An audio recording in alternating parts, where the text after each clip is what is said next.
Frame animation create ಮಾಡ್ತಿದ್ರೆ so frame animation create. So ಫಸ್ಟಿಗೆ ನಮಗೆ ಬ್ಯಾಕ್ ಗ್ರೌಂಡ್ ಸಿಂಪ್ಲಿ ಫೇಡ್ ಇನ್ ಆಗಿ ಅಪಿಯರ್ ಆಗಬೇಕು. ಫೇಡ್ ಇನ್ ಆಗಿ ಅಪಿಯರ್ ಆಗಬೇಕು ಅಂತಂದ್ರೆ ಈ ಎರಡು ಲೇಯರ್ ಕಾಣಿಸ್ಬೇಕಲ್ಲ, ಆಫ್ ಇರಬೇಕು. ಓಕೆ, ಈ ಲೇಯರ್ ಈ ಫ್ರೇಮ್ ನ ಡೂಪ್ಲಿಕೇಟ್ ಮಾಡಬೇಕು. So first frame second frame same ಇದೆ, ಫೇಡ್ ಇನ್ ಆಗಬೇಕು. ಸೊ ಫಸ್ಟ್ ಫ್ರೇಮ್ ಅಲ್ಲಿ ಒಪಾಸಿಟಿ 0 ಇರಬೇಕು.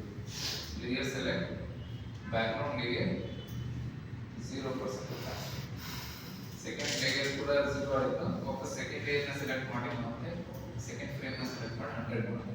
First frame 0, second frame 100. So ಏನಾಗುತ್ತೆ, ಇದರಿಂದ ಇದಕ್ಕೆ ಟ್ರಾನ್ಸಿಷನ್ ಆಗುತ್ತೆ, ಅನಿಮೇಟ್ ಆಗುತ್ತೆ. ಸೊ 0 ಇಂದ 100% ಒಪಾಸಿಟಿ ಫೇಡ್ ಇನ್ ಆಗುತ್ತೆ.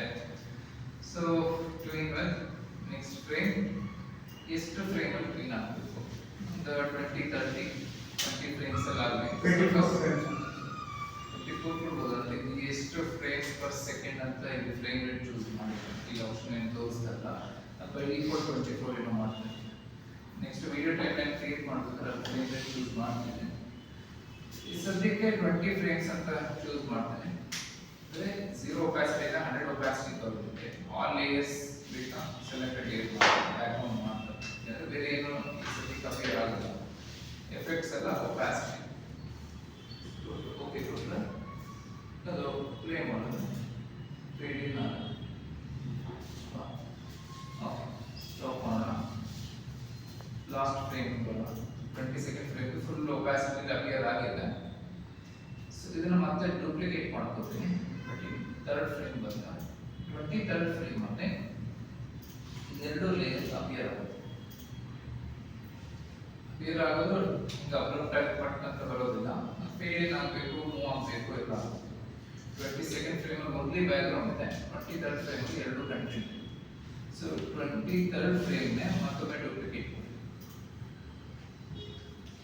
ಸೊ ಈಗ 24th ಫ್ರೇಮ್ ಇದು ಫೈನಲ್ ಪೊಸಿಷನ್. 23rd ಫ್ರೇಮ್ ಅಲ್ಲಿ ಅದರ ಇನಿಷಿಯಲ್ ಪೊಸಿಷನ್ ಚೇಂಜ್ ಮಾಡಿ. 23rd frame just before frame ಇದೆ. ಈ ಟೈಮ್ ಅಲ್ಲಿ ಈ ಆಬ್ಜೆಕ್ಟ್ ಈ ಲೇಯರ್ ಕೆಳಗಿಂದ ಬರಲಿ, ಫುಲ್ ಕೆಳಗಿಂದ ತರಬಹುದಾ, ಇಂದ ಮೂವ್ ಆಗ್ತದ ಇಲ್ಲ, ಸ್ವಲ್ಪ ಮೂವ್ ಮಾಡಿ ಅದರ ಒಪಾಸಿಟಿ 0 ಮಾಡಿ. ಹಾಗೆ ಟೆಕ್ಸ್ಟ್ ಲೇಯರ್ ನ ಜಸ್ಟ್ ಮೇಲೆ ಮೂವ್ ಮಾಡ್ತೀನಿ, ಅದರದ್ದು ಒಪಾಸಿಟಿ 0. ಸೊ ಈಗ ಈ ಫ್ರೇಮ್ ಇಂದ ಈ ಫ್ರೇಮ್ ಗೆ ಅನಿಮೇಷನ್ ಆಗುತ್ತೆ. ಸೊ ಎರಡು ಫ್ರೇಮ್ ಸೆಲೆಕ್ಟ್ ಮಾಡಿ ಮಾಡ್ತಾ ಇದ್ದೇವೆ. ಡೂಯಿಂಗ್ ವಿತ್ ನೆಕ್ಸ್ಟ್ ಫ್ರೇಮ್ ಜೊತೆ this frame is 120 again all layers multiple layers ಇರೋದ್ರಿಂದ ಪೊಸಿಷನ್ ಫಸ್ಟ್ ಎರಡು ಅನಿಮೇಟ್ ಮಾಡಿದ್ವಿ, ಎರಡು ಮೇಲೆ ಓಕೆ ಅನಿಮೇಟ್ ಮಾಡಿ. ಸೊ this slowly appear ಆಗುತ್ತೆ.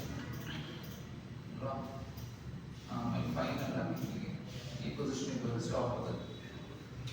ಈ ಅನಿಮೇಷನ್ ಅಪ್ಲೈ ಮಾಡೋದು. ಫೇಡ್ ಇನ್ ಪೊಸಿಷನ್, ಫೇಡ್ ಇನ್ ಪೊಸಿಷನ್ ನೋಡಿ, ಬಂದ ತಕ್ಷಣ ಪಟ್ಟದ ಡಿಸಪಿಯರ್ ಆಗುತ್ತೆ. ಚೆಕ್ ಮಾಡೋಣ. ಲಾಸ್ಟ್ ಫ್ರೇಮ್ ಇದೆಯಲ್ಲ, ಈ ಫ್ರೇಮ್ ಯಾವ್ದು ಅಪಿಯರ್ ಆಗಿಲ್ಲ, ಆ ಫ್ರೇಮ್ ಇಂದ 0 ಸೆಕೆಂಡ್ಸ್ ಅಂತ ಇರುತ್ತೆ, 3.5 ಸೆಕೆಂಡ್ಸ್ ಅಂತ ಕೊಡ್ತೀವಿ. ಸೊ ಎಲ್ಲ ಫ್ರೇಮು 0 ಸೆಕೆಂಡ್ಸ್ ಡಿಲೇ ಆಗಬೇಕು, ಡಿಲೇ ಆಗುತ್ತೆ. ಲಾಸ್ಟ್ ಫ್ರೇಮ್ ಬಂದಾಗ ಒಂದು 5 ಸೆಕೆಂಡ್ ನಿಂತ್ಕೊಳ್ಳಿ ಅಂತ ಹೋಲ್ಡ್ ಆಗುತ್ತೆ. ಪ್ಲೇ ಫೇಡ್ ಇನ್ ಮತ್ತೆ ಫೇಡ್ ಟು ಪೊಸಿಷನ್ ಸ್ವಲ್ಪ 5 ಸೆಕೆಂಡ್ಸ್ ಹೋಲ್ಡ್ ಆಗ್ತದೆ. ಮತ್ತೆ ಫಾರೆವರ್ ಲೂಪ್ ಇಲ್ಲ, ಅದು ರಿಪೀಟ್ ಆಗ್ತಾ ಇರುತ್ತೆ. ಸ್ಮೋಕ್ ಬರಬೇಕಲ್ಲ, ಸ್ಮೋಕ್ ಆ್ಯಡ್ ಮಾಡಬಹುದು.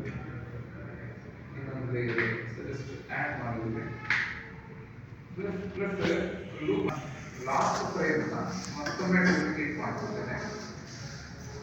ಓಕೆ, ಈ ಫ್ರೇಮ್ ಇಂಟರ್ಫೇಸ್ ಏನಿದೆ, ಈ ಫ್ರೇಮ್ ಅಲ್ಲಿ ಲಾಸ್ಟ್ ಫ್ರೇಮ್ ಅಲ್ಲಿ ಎಲ್ಲ ಲೇಯರ್ಸ್ ನ ಒಪಾಸಿಟಿ 0. ಈ ಫ್ರೇಮ್ ಇದೆ, ಈ ಫ್ರೇಮ್ ಒಪಾಸಿಟಿ 0 ಆಯ್ತು. ಕ್ಲೀನ್ ಆಗಿ ಪ್ರೀವಿಯಸ್ ಫ್ರೇಮ್ ಇದೆ 20 ಫ್ರೇಮ್ಸ್. ಓಕೆ, ಒಪಾಸಿಟಿ ಮಾತ್ರ ಆಲ್ವೇಸ್ ಇದರ ಅಷ್ಟೊಂದು ಫೇಡ್ ಔಟ್ ಕೂಡ. ಪ್ರಾಬ್ಲಮ್ ಏನಿದೆ, ಎಲ್ಲ ಫ್ರೇಮ್ 5 ಸೆಕೆಂಡ್ಸ್ ಕೊಟ್ಟಿದ್ದು 5 ಸೆಕೆಂಡ್ಸೇ ಆಗ್ತದೆ. ಸೊ ಎಲ್ಲ ಒಂದು 5 ಸೆಕೆಂಡ್ಸ್ ಅಲ್ಲ, ಇದೊಂದು 5 ಸೆಕೆಂಡ್ಸ್ ಅಲ್ಲೇ ಹೋಲ್ಡ್ ಆಗಿದೆ. ಇದಾದ್ಮೇಲೆ ಇದು ಸ್ಟಾರ್ಟ್ ಆಗುತ್ತಲ್ಲ, ಫೇಡ್ ಔಟ್ ಆಗುತ್ತೆ. ಈ ಫ್ರೇಮ್ ಇಂದ ಲಾಸ್ಟ್ ಫ್ರೇಮ್ ತನಕ ನೋ ಡಿಲೇ ಇದೆ.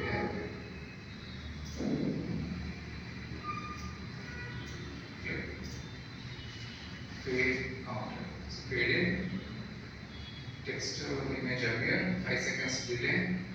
Next fade out, abrupt ಆಗಿ ಆಫ್ ಆಗ್ತದೆ. ಫೇಡ್ ಔಟ್ ಮತ್ತು ವಾಪಸ್ ಫೇಡ್ ಇನ್ ಆಗ್ತದೆ.